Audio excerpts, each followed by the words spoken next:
There is no such thing as the American dream without people willing to go out there and do everything they can to protect it.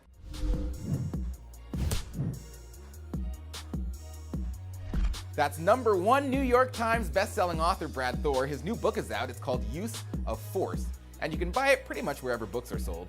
I asked him how today's current events, specifically a bizarre festival in the Nevada desert that's happening as we speak, it's called Burning Man, influenced his writing of this new book, and how a terrorist attack is not just possible there, but pretty much anywhere.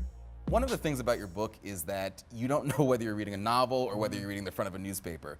And one of the opening scenes in your book is a huge dust storm at Burning Man. For those of you who don't know, Burning Man is a festival in the desert of Nevada where a bunch of hippies go and do a bunch of drugs for a week. And that's how your book starts. So are you on the edge of your seat this week? Like, I hope I'm not right. I hope nothing happens. I picture my books like a big movie unfolding, a big action movie unfolding on the page.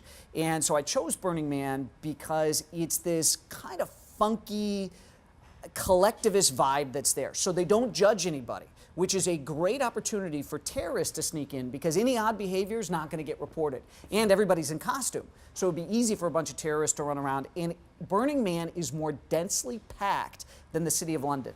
So if you were going to go in as a terrorist, you would get a huge body count at Burning Man. So that all went into why I chose that as the opening scene in the book.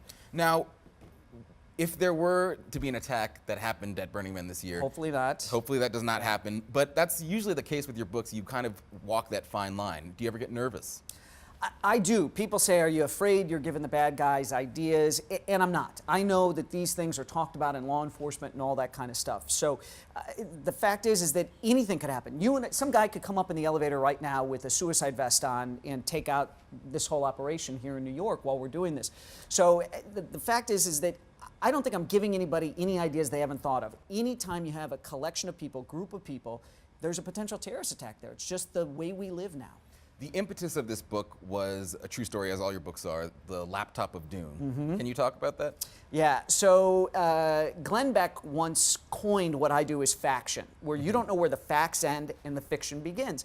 I'm a thriller author, so I want to give you short, crisp, cinematic chapters, stuff that you'll enjoy at the lake, on the beach, at home on your couch. And so I try to pull things out of the news that have really happened. And the laptop of doom is actually a real laptop that was discovered when there was a raid on a terrorist safe house. And they found this laptop. It looked like it had just come out of Best Buy, brand new. They fired it up. There was nothing on it. But then they started drilling down into it, and they found just thousands of attack plans in bad stuff, chemical, biological, radiological, all this terrible stuff. And they realized, oh my God, we've got something very serious here. We need to find the guy who put all this together to see what he was planning to do. They never found him. They know who he is, but they've never caught him. And I thought as a writer, this is a great thing to base a book on. So why don't we have this guy's body wash up ashore in Italy and have the CIA have alarm bells going off the CIA, having him wonder, was he on his way to commit the big attack we've been worried about all summer? And has somebody else grabbed the baton from him? Is it still going to happen? So that combined with Burning Man are the jumping off points for the book. Talk to me about your writing process. Do you outline your plot in every twist and turn, or do you just kind of sit down at the computer and let the muse take you where it goes? I'm more of the Robert Frost approach, and he said that if there's no surprise in the writer, there's no surprise in the reader. And so I like to loosely know what's going to happen with the book, but I want to have the excitement and the heart pounding the way the readers do. So I know I've got a guy, he's been shot twice, he's on this side of Washington, D.C., and he needs to get to this helicopter within 45 minutes, and he's got a briefcase, and if he loses it, he's dead. If he gives into his wounds, he's dead. And if anybody sees him on the way to the helicopter, he's dead. So I come home and I joke that my wife can tell if it's a red wine or a bourbon night by the expression on my face. She knows if I'm really worried, I painted myself into another corner. And she always says to me, she says, don't worry, it's painting yourself into the corner, making it hard for your characters is what your readers love. Right. Because they're on the edge of their seats going, there's no way the characters can get out of this one. Sure. Now, Scott Harveth is the lead character of most of your books, if not all. He's total badass. He breaks every rule in the book. You see kind of characters like this, and people love them, 24, even James Bond. But this idea of a character who breaks the rules, it works out well for them. But do we glorify that kind of breaking the rules too much, you think? Well, So for people who haven't read one of my books before, Scott Harvath is my Navy SEAL who gets recruited to be kind of a special tool of the U.S. government. You can read my books. If you haven't read one before, you can start with Use of Force. You don't need to have read the other ones. In the real life, we do have people like Scott Harvath. The problem is not the Scott Harvath break all the rules characters. It's the middle management people at the CIA and other places that don't want any risks taken, don't want any rules broken, and they call these guys cowboys. They don't like that they can't trust them when they go overseas, but you ask these men and women to do some of the nation's most dangerous business, and you want them to play by a rule book when the enemy doesn't play by a rule book. You know, I hear a lot of people talk about Geneva and Hague conventions. Well, guess what? ISIS didn't sign on to those.